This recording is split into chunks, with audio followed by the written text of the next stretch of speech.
Bien, pues vamos a continuar con el estudio de los vectores. Habíamos visto cómo hacer operaciones con los vectores en el plano. Ahora vamos a hacer esas mismas operaciones para vectores en el espacio y vamos a considerar una operación más, que es el producto vectorial. Primeramente, en cuanto a los componentes rectangulares, habíamos considerado el vector y como el vector unitario en la dirección del eje X y el vector J como el vector unitario en la dirección del eje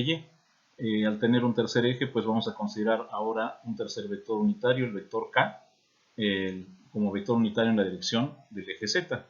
De esa manera, en la figura de abajo, si consideramos el vector OP, es decir, el vector A, vemos que ese vector A podría ser la suma de OB, BD y DP. Pero OB es su tamaño, es decir, AX por el vector unitario en la dirección del eje X, que es Y, y así lo mismo con los otros, de manera que llegamos a que el vector A es AX por Y, más AY por J, más AZ por K, que es una extensión de lo considerado con los vectores en el plano. También, haciendo un poco de trigonometría, podemos obtener que la magnitud de este vector será, al igual que en el plano, la raíz cuadrada de la suma de los cuadrados de las componentes. En cuanto a la dirección, a diferencia de lo que teníamos en el plano, que la dirección estaba definida por solamente el ángulo formado con el eje X, al tener ahora tres ejes coordenados,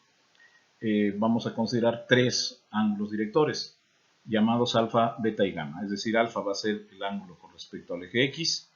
beta el ángulo con respecto al eje Y gamma el ángulo respecto al eje Z. Considerando lo anterior, tendremos ahora que, dados los ángulos alfa, beta y gamma, haciendo otra vez un poco de trigonometría, vamos a tener que los cosenos de tales ángulos van a ser las componentes respecto del eje correspondiente dividido por la magnitud del vector. Estos cosenos se llamarán cosenos directores. Despejando de aquí las componentes, tenemos que cada componente va a ser igual al producto de la magnitud del vector por el coseno del ángulo correspondiente. Y también podemos obtener que la suma de los cosenos, de los cuadrados de los cosenos de los ángulos directores siempre va a ser igual a 1.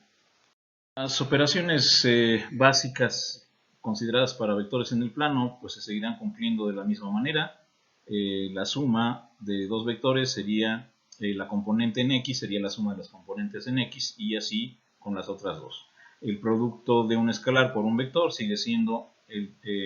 distributivo, es decir,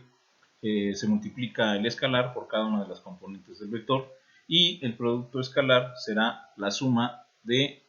el producto de componentes en X más el producto de componentes en Y y el producto de componentes en Z. En cuanto a los vectores unitarios, pues tenemos la misma relación, es decir, todo vector se seguirá pudiendo expresar como el producto de su magnitud por el vector unitario en la dirección y sentido del mismo, y de la misma manera, para obtener el vector unitario se divide el vector en cuestión dividido por su magnitud. Todo lo anterior es posible, es decir, es posible realizar las mismas operaciones que teníamos para vectores en el plano, ahora con vectores en el espacio, si como consideramos a los vectores como vectores de posición, es decir, con el origen común en el origen del sistema coordenado, pues entonces al tener dos vectores A y B, por ejemplo, en la figura, estos dos vectores formarán un plano o determinarán un plano, más particularmente un paralelogramo y un triángulo. Y por lo tanto todo lo que era válido para vectores en el plano pues será para esos vectores en ese plano que determinan los vectores. De la misma manera, pues tenemos las relaciones trigonométricas, es decir, el coseno del ángulo que forman dos vectores será el producto escalar de los mismos dividido entre el producto de sus magnitudes. Y de la misma manera, el área del paralelogramo será el producto de las magnitudes por el seno del ángulo que forma. Ahora sí podemos definir la nueva operación. Esta operación se define partiendo del problema de determinar un vector que sea perpendicular a dos vectores dados. Si A y B son los vectores de la figura, pues lo que queremos es encontrar un vector con origen en O y cuyo extremo se encuentre sobre la recta CS', de manera que ese vector sea perpendicular tanto a A como a B. Puede probarse que un vector que satisface tales condiciones pues es el mostrado ahí, es el vector C mostrado ahí, y que ese vector se puede expresar como un determinante cuyo primer renglón son las componentes, los vectores unitarios, cuyo segundo renglón son las componentes del primer vector y cuyo tercer renglón son las componentes del segundo vector. De esa forma podemos definir el producto vectorial A cruz B como ese determinante. Así pues, el producto vectorial de dos vectores dados en el espacio será otro vector que será perpendicular a cada uno de los vectores dados, cuya magnitud es el área del paralelogramo definido por los vectores y cuyo sentido está dado por la regla de la mano derecha. Finalmente, tenemos que se puede probar también haciendo un poco de trigonometría,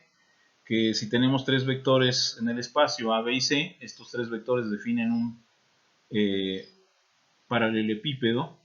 y que el volumen de dicho paralelepípedo es igual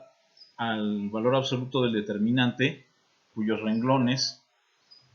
son precisamente las componentes de los tres vectores. Esta operación se llama triple producto escalar, de manera que podemos decir que el volumen del paralelepípedo definido por tres vectores, obviamente con el origen común, es el valor absoluto del triple producto escalar de los vectores.